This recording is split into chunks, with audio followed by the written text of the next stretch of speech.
everyone, Nisabel here. So last month, I had the chance to play the best feeling guitar I've ever laid my hands on. It was this beautifully heavy vintage Jazzmaster with a Curtis Novak Jam Fat, a Jam Historic, and a Mastery Bridge. Now, if those specs sound familiar to you, then you may have guessed that I am of course talking about Mike Adams' 61 Jazzmaster, Pancake.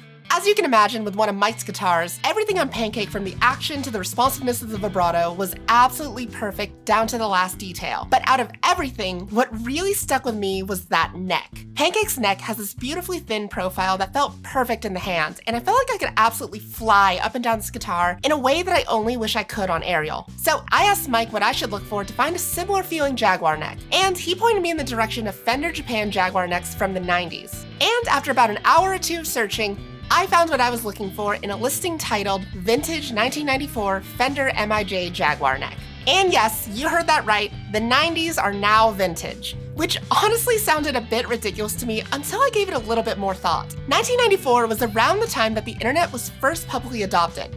It was a year before the airing of both Neon Genesis Evangelion and Gundam Wing. And to make matters even worse, it also happens to be the year that I was born. But despite the fact that I apparently now count as vintage, I have to say there's something really special about having a part that is just as old as I am. I mean, this neck and I will both be turning 30 next year. It's been out there making music the entire time that I've been even learning how to play. And just like anything or anyone else that's been kicking around for close to 3 decades, it has some marks and scars that tell its story. Maybe I'm just being overly sentimental, but I think that's pretty cool. So today, we're gonna clean up this neck, give the frets a good level crown and polish, and get Ariel all set up with her final mod to get her playing better than ever. And since I've already done a fretwork video in the past, I thought I'd take this one a little bit slower and talk you all through my process. So let's get to work. First, I got started by removing my strings. After that, I got to work removing her stock neck. On the last neck bolt, I made sure to brace the joint with my left hand to keep it from collapsing and ripping the screw out of the neck. Once the neck was off, I unscrewed the top part of the Mastery Bridge from the post to access the mute plate.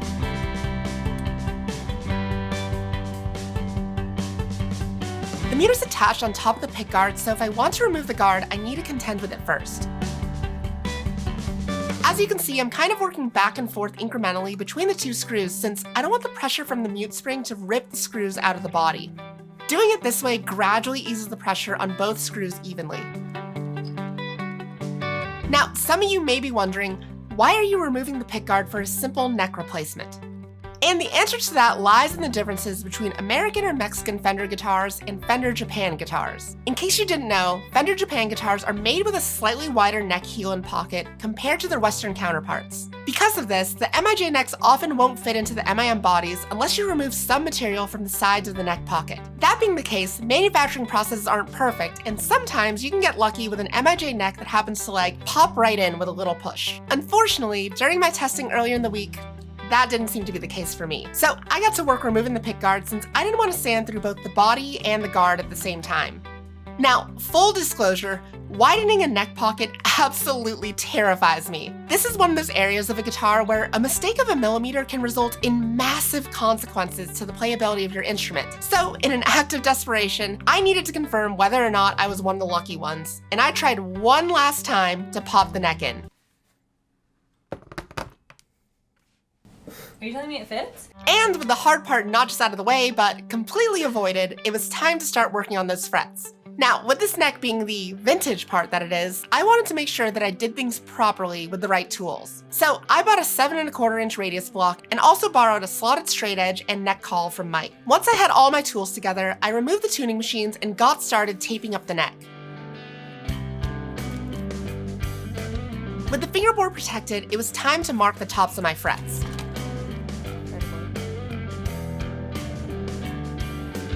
If you're unfamiliar with fretwork, this lets you see any low spots on your frets as you're leveling. And with the frets all marked, it was time to level. I didn't have any adhesive sandpaper, so instead I got started by covering my radius block in a single layer of tape, making sure not to overlap the pieces so I didn't create any high spots in the sanding surface. After that, I put a layer of super glue on the tape and finished my glue sandwich with some 320 grit sandpaper. I started leveling the frets with long, slow, and even passes with moderate pressure. My goal at this stage was to take down the frets as evenly as possible until I'd removed all the string gouges from years of playing. Most of the fret wear was focused on the first 4 frets, but I kept working across all the frets until those low spots were gone. Once I was happy with that, I used my string height gauge as a fret rocker and marked any high areas with my Sharpie. When it came to the higher frets, I switched from the string height gauge to Ariel's neck plate since it's a little bit thinner. Then it was back to more leveling, this time focusing on the areas that I had marked. I took breaks every few passes to check for high spots with my makeshift fret rockers until I felt like I didn't feel any more across each fret and up and down the neck. To finish up, I sanded a little bit of fall away with some shorter strokes on the higher frets, then blended the whole board together with a few longer strokes from 1st to 22nd. As far as I understand, this keeps the higher notes clean when fretting, bending, or tapping, so if a note doesn't sound quite right after this, then it's probably a skill issue on my end. And with that, leveling is done. Now on to crowning. Like with leveling, I started by marking each fret with a Sharpie to see just how wide the flat area of my crowns are. The crowning file I'm using is the StewMac 320 Grit Centered Compact Z file. This is my first and only crowning file, and it definitely makes the job pretty easy, but I think in the future I'd like to try out the original Z file since I feel like I'm not quite getting my crowns as thin as I'd like with this one. I kept working up the neck until the wide red line atop of every fret was thin to my liking. And once all 22 crowns were filed in, we moved on to my favorite part of fretwork, dressing the fret ends. I don't know why, but I find the task of turning the sharpened fret edges into these smooth domes that your hands can just glide over super satisfying. My only real hang up with this part is that once you've worked your way up the neck, you need to flip it around and do it all again on the other side. After that, we came to the last stage of fretwork, polishing. For this, I'm using my micro mesh pads, which are honestly kind of in bad shape since I use them for both guitar work and for building Gundam models. As we moved to the higher grit pads, I removed the tape that was protecting the fretboard. I do this because I want to lightly scuff the top of the fretboard so it's more receptive to the conditioning oil later. And with the polishing finished, we are officially done with fretwork. Next, I cleaned up any dirt, grime, and leftover adhesive, conditioned the fretboard with some oil, and it was on to reassembly. I'm gonna skip over reattaching the tuning machines for now, but we'll come back to it at the end. Now, I'll be the first to admit that it was a little sad saying goodbye to the Magic the Gathering shim that I made last year, but like I said, I want to do things right this time. So I picked up a couple full pocket shims and tested the fit starting with a 0.5 degree. That ended up being the perfect angle and I got to work attaching the new neck.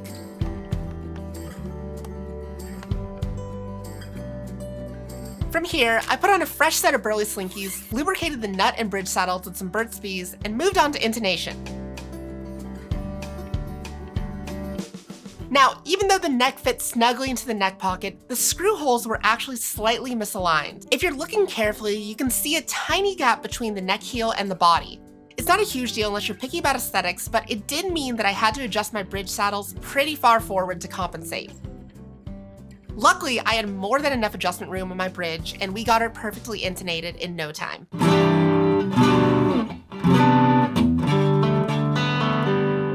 Now, we're technically all finished up with the builds, but I want to go back real quick and talk about those tuning machines. Something that I found kind of interesting with this neck is that as far as I know, I am at least the third owner. And I know this because of these tuning machine bushings. These aren't your standard stock vintage spec bushings, but are actually conversion ones. This means that at some point, someone had drilled out the tuning machine holes in order to install modern staggered tuners. But once it fell into the hands of the person who sold me the neck, they wanted to go back to the original tuners and installed these to undo the previous mod.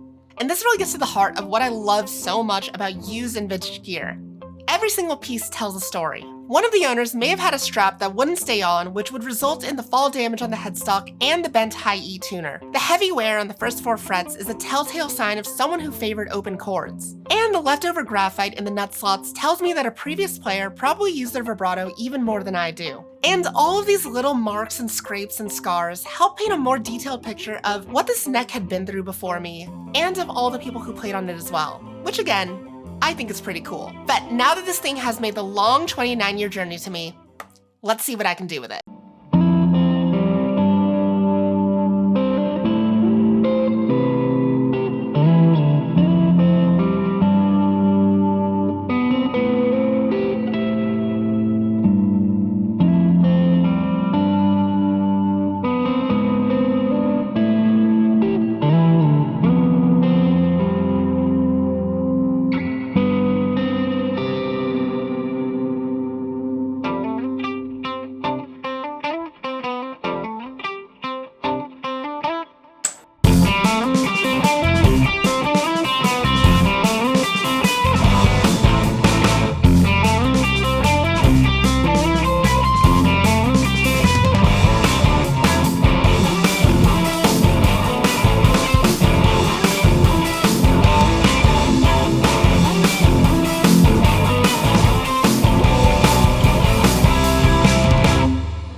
done every single mod that I set out to on this guitar. Does she play as flawlessly as Pancake?